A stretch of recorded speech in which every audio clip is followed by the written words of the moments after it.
Battle of the Blues round one went to North Carolina. Why is Armando Bacot saying the ACC rolls through him now? We'll talk about just how good the Heels are feeling. More importantly, John Scheyer, should he be called into question by his coaching style? And then there's a coaching search that's going down, really up in Chestnut Hill.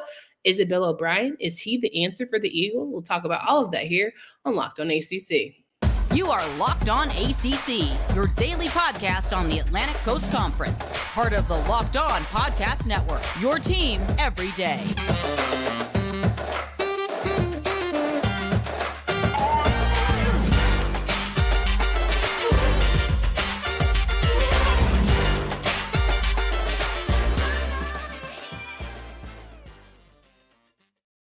What's going on, everybody? Welcome to today's edition of Locked On ACC. I'm your host, Candace Cooper, joined by Kenton Gibbs of Locked On Wolfpack. Each and every day, you can find us wherever you listen to podcasts. Make sure you download, subscribe to the pod from anywhere that you listen in the audio space, as well as subscribing on our YouTube channel. We are so close to 2,000 subscribers. It's not even funny. We're at 1,900. I feel like you can tell 99 of your friends to go ahead and get in on the action. So if you have not yet, our everydayers, our sometimers, and even our first timers, let somebody know that you listen to Locked On ACC so they can hit that subscribe button and we can party with our 2K friends. Kenton, how are you feeling? How was your weekend? I'm feeling great, and my weekend was, it was pretty good. It was pretty good. I got some free calamari, and you can never hate that.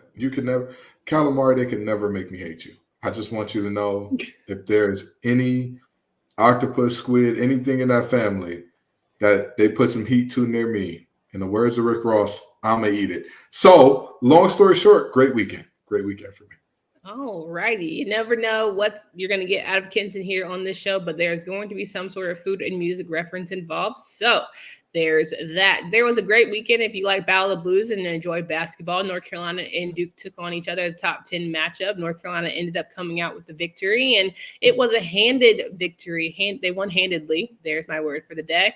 In beating the Blue Devils in Chapel Hill. It was all the rage for everyone who says that North Carolina is a wine and cheese crowd. That is certainly not what you got on a Saturday early evening. It was very much high octane, high energy, almost as if they were in that small gym in Durham, North Carolina. But it was all Tar Heels. And I think, when you talk about RJ Davis being the crux and the pinnacle for that team, why not, Armando Bacot, remind us that you've been here 7 years and it's about time that you had a breakout game? And what a more perfect time than on February 3rd.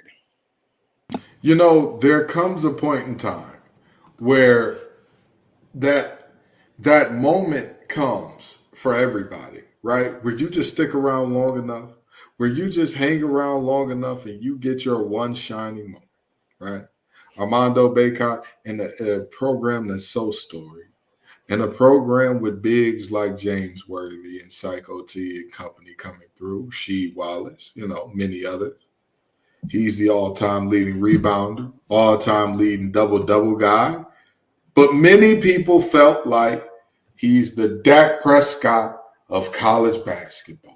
It's empty calories. He does it against nobodies. He can put on a show against BC. But, baby, when it's time to go, in the words of Rimble, will he perform when he's got money right in front of him? The answer was still out. The answer was not. It wasn't definitive. And I'm still going to leave this game saying it's not definitive, but he put on a performance that moved him towards "you're damn right I will" being the answer up there in Chapel Hill. Wait. You're about to sit here and tell me that Armando Bacot still didn't do enough? Here we go. Against Mr. Kyle Filipowski, that's supposed to be NBA ready. He only returned for the glitz and glam, and he really wanted to be part of Duke basketball. You mean to tell me head to head that Armando didn't sun this man? The charge is not that Armando did not play well in this game. I said he moved the needle much closer to a definitive Armando will perform when there's money right in front of him. When it's a big time player in front of him, it's barbecue chicken time. He moved the needle closer. I'm not gonna say he's there. I'm not. You're still not convinced that he can have an NBA caliber type of career. He has not convinced me or shown me over the top. And this is, again, phenomenal player. Like I talked about, record holder at one of the most illustrious basketball schools in the world's over, right? That's who he is. And yet, can you name me 3 games where you feel like this was a big game, Armando Bacot took it over, not including last night? And he's been there. Over, or was a key contributor? No. Took it over. Because last night. You have to with this team. But that's the thing. We can say that Saturday night, he took that game over. We can agree to that, right? On the boards. I'd give that game to Harrison Ingram. But when you talk about impact player, I would have given it to Harrison over Armando. I'm on both sides of the floor, defensively and offensively. Okay. I would argue after watching that game that there were stretches where Armando took over, where it was Armando's court and everybody else is there. You've seen players like, for example, last year, Isaiah Wong. You could name multiple games where it was like he may not have been the leading scorer, but there was a stretch where that game was his game. And everybody was existing in Isaiah's world while he was doing his deal, right? We can agree that we've seen that from some of these players. I'm asking, when have you seen that from Armando Bacot in a big game with a big-time player in front of him? You didn't feel like Tennessee, he did that? The Tennessee game? And that's the thing. I think Tennessee had a very good game. I think he had a very good game in Tennessee. But I'm saying Clemson, he didn't do that against PJ Hall? All right. I'm asking. I don't know. I'm not sure if I give you Clemson. I'm not sure if I give you Clemson. Okay. But that right there is my point exactly. When you think about against DJ Bird. Okay. DJ Bird is a big time player. With all due respect. With all due respect. What we have seen against him. All right. All right now. We ain't doing no body shaming on this show. We ain't doing that. Boys, so go for it. We ain't doing that on this show. But the reality is, again, I'm all for, giving him his love and his flower. Like I said, he dominated this game. And you're right. Harry Ingram stepped up and he dominated too. He dominated at multiple points in this game as well. I'm saying Armando's been there for how many years? And how many performances do you think of where you said, boy, I'll tell you what, if you throw in the average power forward or center in for him in that game, there's no way. There's no way that they get this win, right? I think last night was one of those games. I really Saturday night, yeah. Mm-hmm. Saturday night was one of those games. So the ACC runs through Armando is what he said. And any other time, I'd be like, all right, calm down. But when you're sitting at the top, all you could do is look down and say where everybody at. This is the equivalent of Jalen Milroe saying, give me that Heisman after throwing the Hail Mary against Auburn. All right. Stop it. But he's actually the best. His team is the best. His team is the best. And Bama was the best in the SEC. It still don't mean that he deserved the Heisman. It still don't mean that the ACC. Georgia the best? The ACC runs through. Technically, no. Georgia was undefeated in conference. So was Bama. They were neck and neck. Okay. This is what I'm saying. The ACC runs through Chapel Hill. I give you that all day, every day. All day, every day. The ACC does not run through Armando Bacot. Brother, give it a rest. Knock it off. You're not the best person on his team. That's what I'm. All right, I'm asking. No. Say it with your chest. Okay, all right. No, I'll say it with my chest, my arm, my leg, my toe, my knees, my back, my whatever you need me to say it with. Armando's not the best player on that team. What are we doing here? Okay, I'm asking questions. And I'm giving answers. I'm giving answers. You see how I did that definitively? And I'll answer it definitively again if you need me to, and again if you need me to, and 100% of the time until I get some information from him that changes my mind multiple times. And again, this ain't a disrespect to him. Like I said, the ACC runs through Chapel Hill. There's no argument about that right now. Yeah. None. Yeah. None. Honestly, we could have a conversation, as maligned as he has been, if Hubert Davis takes this team where everybody thinks that he is going to take this team at the end of the year, there is a very serious conversation for all of college basketball runs through Chapel Hill. That's a very serious conversation to have.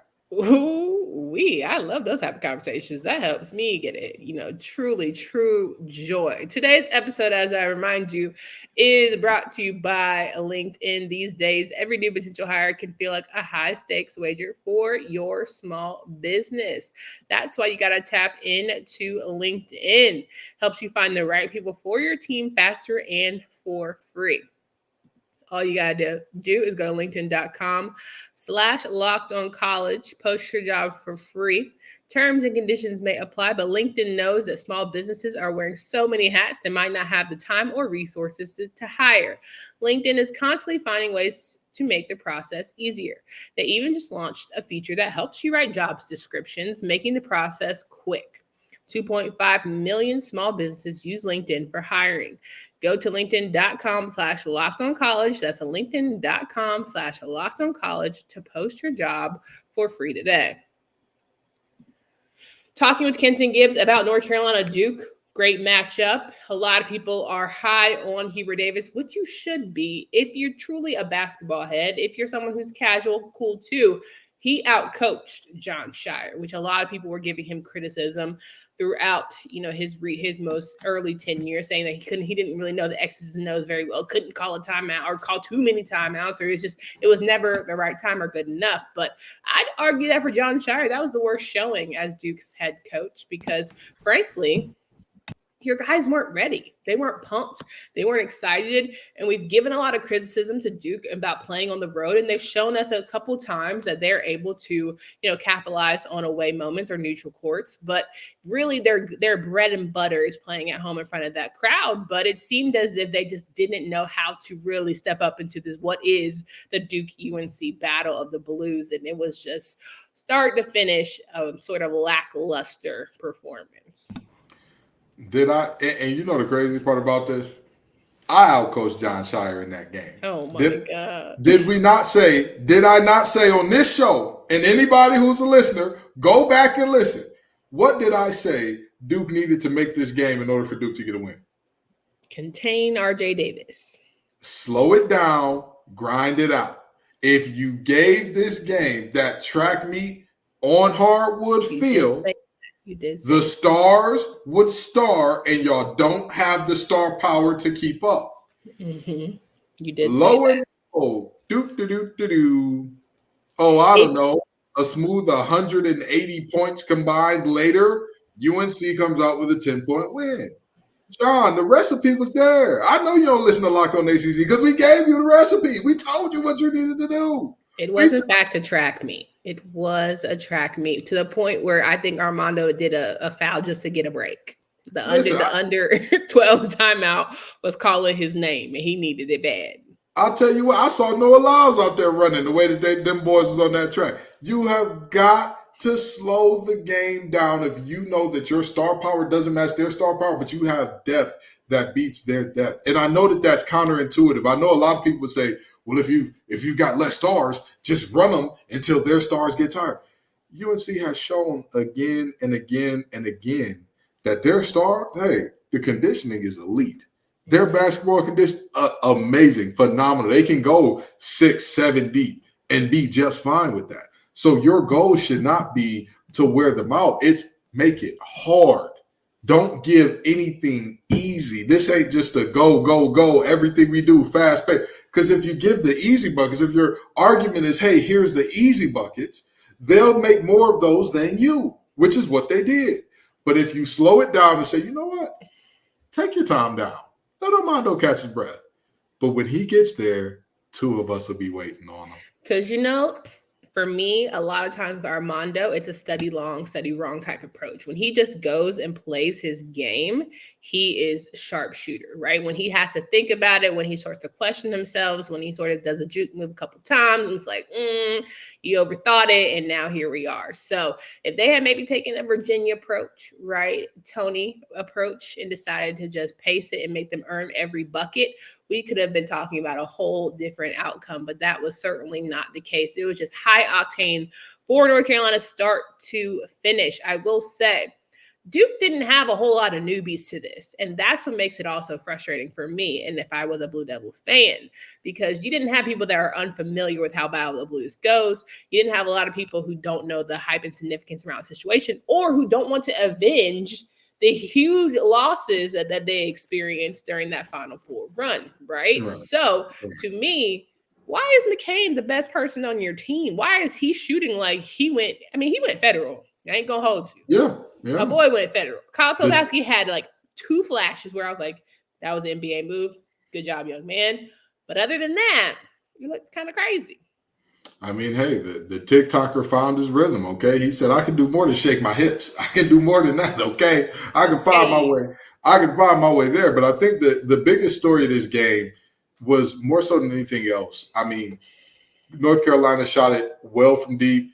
Duke did not. That's the biggest thing. And like I said, had you slowed that game down, had you made it tough and said, you know what, we will sacrifice some of our easy offense to make it harder on y'all, they would have been just fine. They would have been just fine. But instead, they went ahead and said, oh, it's okay. We'll figure it out. We'll get this. And like you said, Scheyer was outcoached because at no point did he stop and say, okay, this strategy ain't working. This strategy, this go style, you know. The worst part about this is I could understand if this was a situation where that's who brought Duke to the dance per se, right? Like that's what got them. Theme this year. That's your theme this year. Well, because it's the truth. There's too many people that get to the dance and then change up who they are. And I love me some Frank Sinatra. He said, "Don't forget who brought you to this dance." Okay. Don't forget which TikTok got you rolling. Like you know. If you a triple option team, if you are a wing T team, why you want to go spread when you in the conference championship? That's not you. You're trying to be somebody different. Give the basketball people a basketball reference. Come on. If you are a grit and grind like the Memphis Grizzlies used to be team, why are you doing Phoenix Suns D'Antonio upbeat, basketing under 8 seconds off it? That's not you. You're trying to be somebody totally different. What are you? Does Duke not have an identity? I think that they do, but I think that they tried to get out of their identity for this game, and that's the problem. Or they did not establish their identity, rather. What's Duke's identity? I think that their identity is, hey, we've got stars and we've got depth, but the main thing we've got defense. We've got guys who will defend, who will do what needs to be done to slow it down and make this hard on you. And they did not do that in this game. Stars. I don't know about that star word. It's getting dicey. Filipowski is getting a star. Dicey. Is he Flip a star? is a star. He's a star. He a star, or Flip is he just a built Duke model of I mean, he does. He fits the prototype. He's very much so a Duke guy. Very much so a Duke guy. In Singer's stir, he is a Duke man. Yeah. Proctor, he's not a star. Sorry. Jeremy Roach can be a star when he wants to be, but it's going to be one every 8 games, and we don't have time for that. Season ain't long enough. And like I talk about, the same thing. I know a lot of people think that, Ken just hates the Heels so much that he can never be fair to them. But I apply the same metrics to everybody. If you are talking about what this game was about and what it wasn't, at the end of the day, somebody had to show up and star for you or for Duke the way that they did for UNC. Somebody had to show up and on both sides say, hey, I got it. I'm going to make it easy on you. I'm going to make this thing real simple on you and what you need to do. They didn't have that. They did not have that guy that made it just really tough. And don't get me wrong, Filipowski got his. He did his deal offensively. But when I look at the totality of this game and I say, okay, what was the difference? What is the thing that this came down to? Filipowski was not ready to have his moment. He was not ready to be the star in this game when it mattered most. When winning time hit, he was not making winning plays. Meanwhile, Harry Ingram was. Meanwhile, I talked so much about the fact that, hey, when you play UNC, you've got to know certain things. You've got to know Elliot Cadeau is not a scoring option that you need to worry about seriously. He's just not. At this point in his career, he's not. He's not. And yet, because they played him like he was, because you said, Harrison Ingram, that's just Dennis Rodman. He said, I got to lose something. I got enough. I got enough in the bag. And all of a sudden he drops 20. It was a game where the other guys had to step up, and they did for UNC, they did for Duke, and also the Stars. The Stars didn't make winning plays. So, it is what it is, but I will say this. Scheyer and that conversation about his coaching, I think that it's very interesting that they were having conversations about Hubert's coaching after missing the tournament when he's been to a national championship. He's now coaching a team that seems to be looking like they're going to steamroll their way there.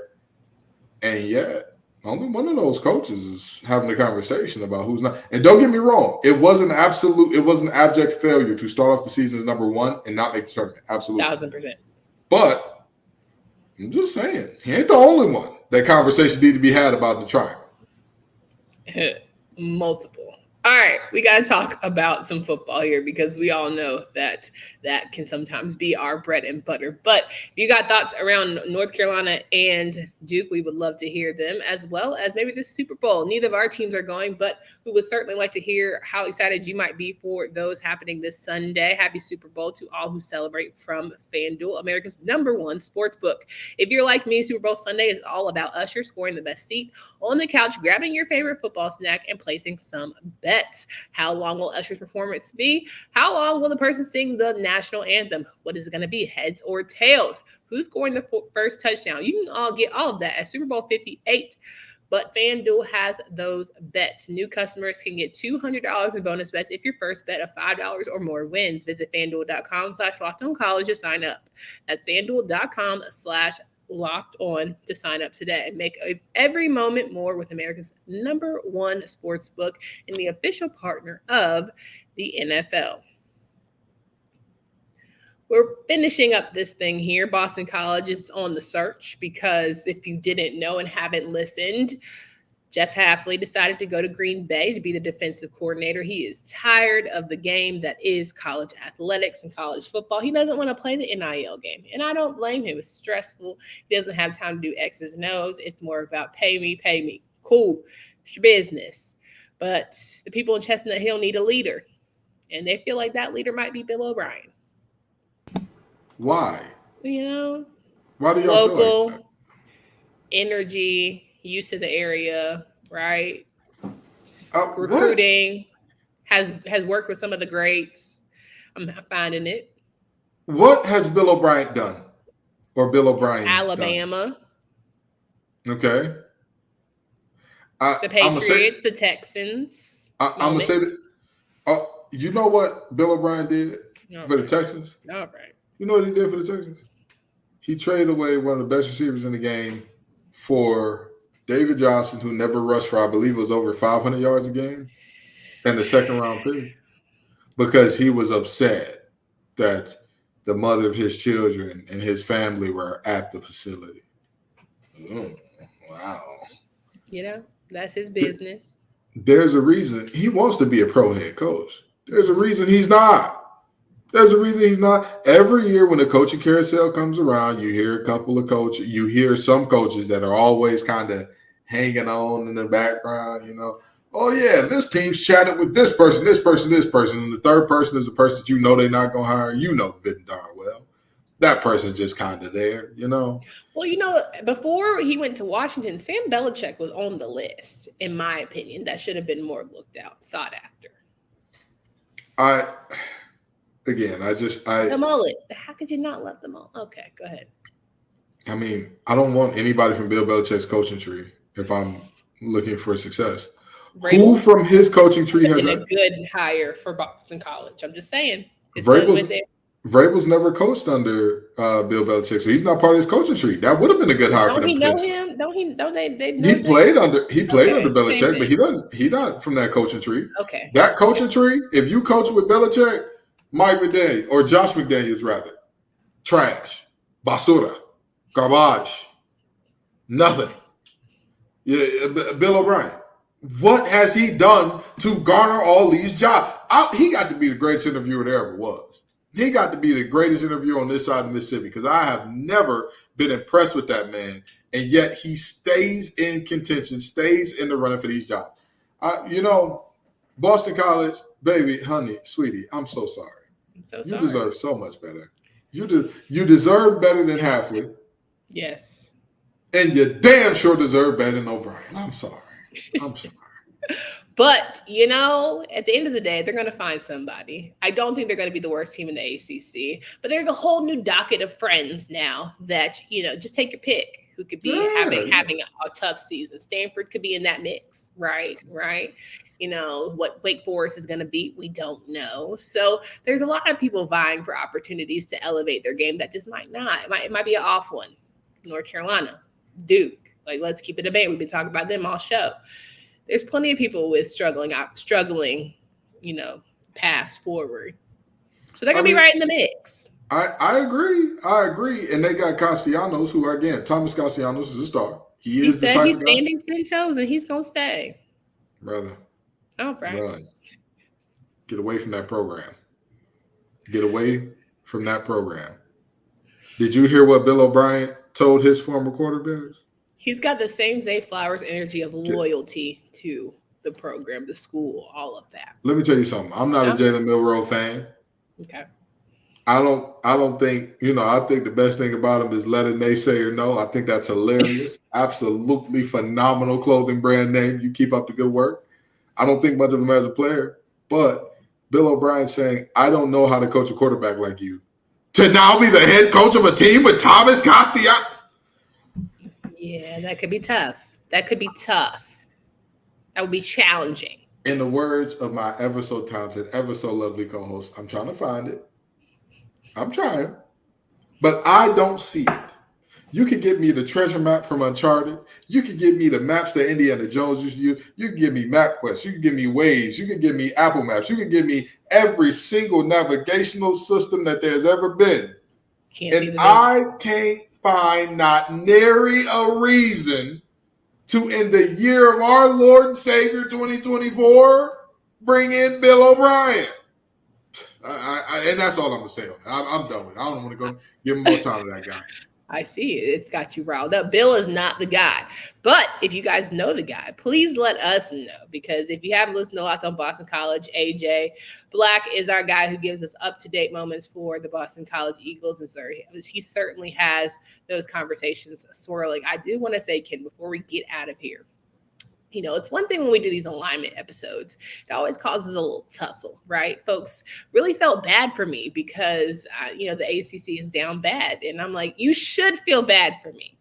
Feel bad that we have had a great league for quite some time. And JP is going to take us down. Because I even still, when we talk about basketball and the fact that they're thinking only 3 of our programs on the men's side deserve to be in the NCAA tournament is ludicrous.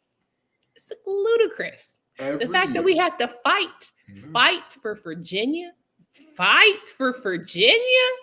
basketball to be in the NCAA. Come on now. And every year, does the ACC not get in the tournament and act a fool? Every time. He said, Coach Capel, perfect example. Not too much on Capel on this show, but my dog said. Besides them big suits, get them suits tailored. Get them. Nip it in. Here we go.